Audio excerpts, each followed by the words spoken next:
In a sharp critique, Madan Rathod, the newly appointed BJP state president in Rajasthan, accused the Congress of intentionally creating chaos in the Lok Sabha, hindering meaningful debate and legislative work.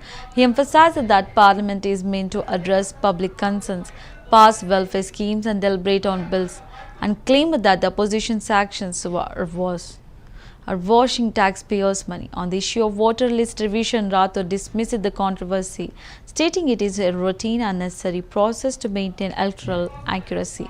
His remarks come amid heightened political tensions following the BJP's loss of seats in the 2024 Lok Sabha elections and its subsequent organizational reshuffle, which saw Rathod, a leader from the OBC Ganji community, take charge in Rajasthan.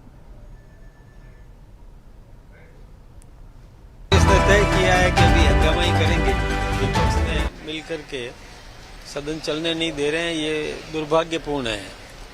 सदन में हम लोगों को जनता चुन करके भेजती है, अपने क्षेत्र की समस्याओं का समाधान करवाना, देश के विकास की कोई योजना बताना, सरकार की जो योजनाएं हैं उस पर चर्चा करना, बिल्स होते हैं उस बिलों पर अपने मंतव्य रखना।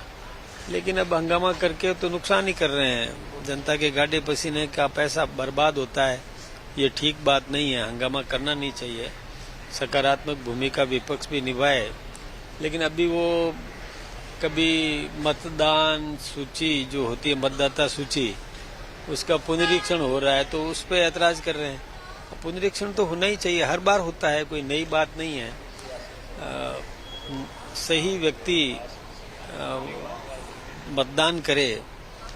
कोई इस देश का नागरिक नहीं है और उसने किसी कारण से मतदान का अधिकार प्राप्त कर लिया तो वो उसकी छानबीन तो होनी चाहिए। इस देश का निर्णय तो इस देश। लोकसभा में तो कांग्रेस ने तय किया है कि अभी हंगामा ही करेंगे। विपक्ष ने मिलकर के